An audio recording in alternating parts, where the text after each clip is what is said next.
Bonjour à tous. Dans cet audio learning, partons à la rencontre de nos émotions pour savoir comment les utiliser à bon escient.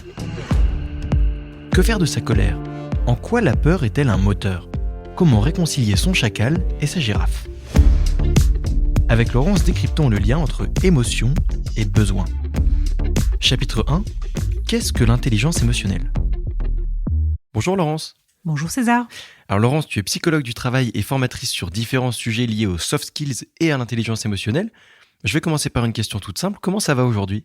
Écoute, ça va bien. Quand on est confronté à une situation inattendue, nos émotions peuvent facilement prendre le dessus. Si on pose tout de suite les termes, quand on pense aux émotions, il y a des mots qui se mélangent. On parle d'humeur, de ressenti, de sensations, sentiments. Pour être très clair, quand on parle d'émotions, de quoi parle-t-on vraiment ? Eh bien, j'ai juste envie de te donner la vraie définition avec l'origine du latin. Donc, on va faire la petite minute intellectuelle. Ouais. Donc, l'émotion vient du latin ex movere. Et cette définition, elle n'est pas neutre, puisqu'on entend le mot mouvement. Movere, c'est mouvement. Et on en parlera tout à l'heure. Il y a l'histoire d'un mouvement qui vient de l'extérieur. Et donc, combien on dénombre d'émotions aujourd'hui ? Alors on s'accorde pour dire qu'il y a 6 émotions de base et universelles que sont la joie, la colère, la tristesse, la peur, la surprise et le dégoût. C'est marrant ce que tu me dis là, parce que quand on préparait cet épisode, tu me disais au fond, les émotions c'est toujours positif, et puis là tu me parles de colère, de dégoût, c'est pas forcément la première chose qui me vient en tête.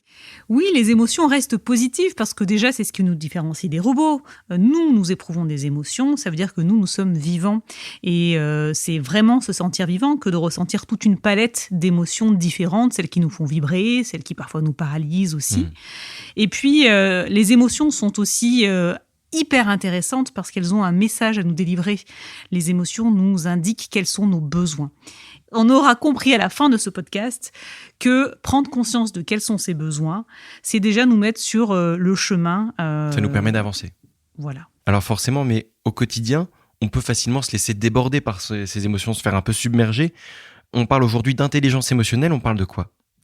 Oui, alors c'est d'ailleurs pour ça, je rebondis sur ce que tu disais tout à l'heure, tu avais l'air de douter que l'émotion était que positive. Ouais. Eh bien, effectivement, on a tendance à voir que le côté négatif de l'émotion quand on se sent débordé par elle. C'est pour ça qu'on parlera d'intelligence émotionnelle, ce que tu viens de dire.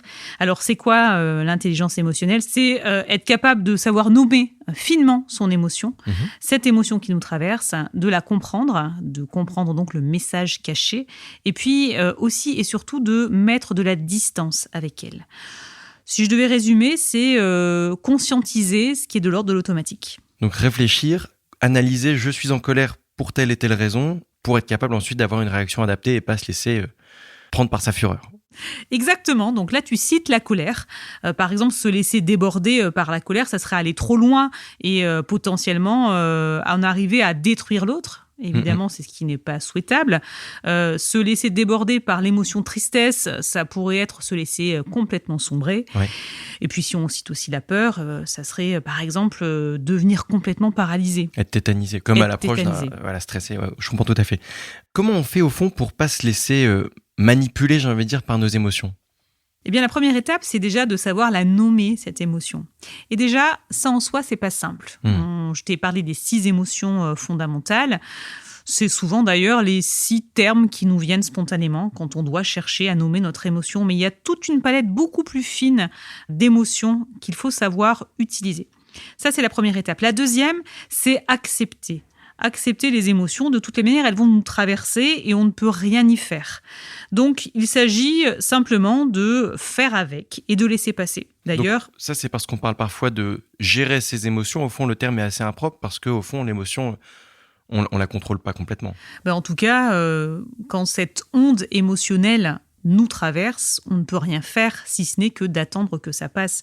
D'ailleurs, les experts diront que ça prend environ 2 minutes pour que l'émotion nous traverse. Donc pendant 2 minutes, si je suis triste, il faut accepter que pendant 2 minutes au moins, ça va être un peu douloureux et bon, je ne pourrai pas tout de suite retrouver mon état normal.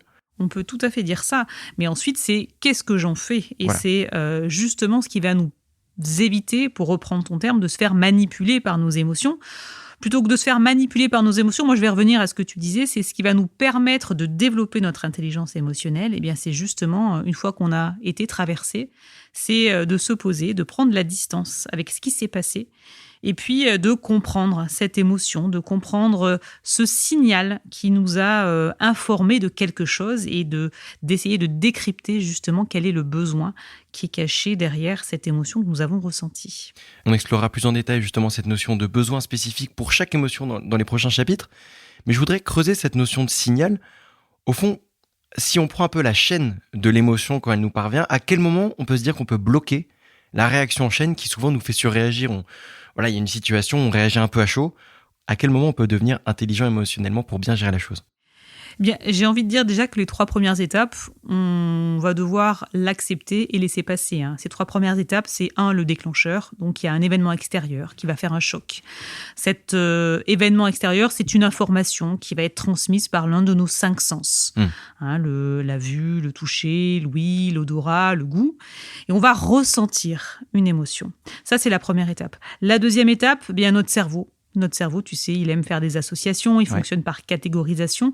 Il va associer ce ressenti à notre vécu. Et puis, il va créer ce que j'appelle une perception. Donc, par exemple, la perception de danger quand je vais entendre une abeille. Donc, il va associer au bruit, cette perception de danger. Il va quelque part mettre une étiquette.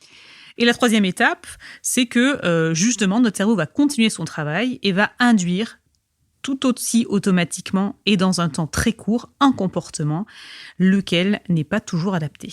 Donc si on ne peut pas agir sur ces 3 premières étapes, à quel moment on peut vraiment agir?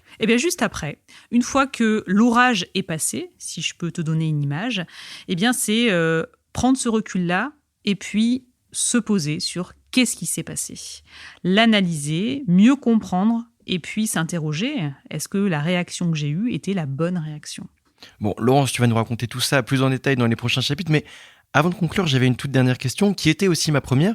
Comment ça va vraiment là aujourd'hui? Parce qu'on a parlé de mettre des mots sur ce qu'on ressent et tu as commencé par me dire ça va. J'ai fait un peu exprès, César, parce que j'ai envie de dire 90% des personnes, quand on leur pose la question comment ça va, on a un ça va en général. C'est un paravent? Je ne sais pas si c'est un paravent, en tout cas, c'est un révélateur de cette incapacité à nommer finement nos émotions que nous partageons en général, en tout cas pour le plus grand nombre. Donc si tu me reposes la question, je vais essayer d'être plus fine et de te répondre. Écoute, je suis enthousiaste et enjouée à l'idée de faire ce podcast. Donc mon émotion, tu l'auras compris, est la joie, mais j'ai essayé de la nommer un peu plus finement avec d'autres termes. C'est quelque chose qui est intéressant et je pense qu'on reviendra là-dessus, c'est la notion d'étoffer son vocabulaire pour mieux comprendre de manière un peu subtile ce qu'on ressent pour avoir une réponse adaptée. Oui, on essaiera en tout cas de le faire. Super, merci beaucoup Laurence.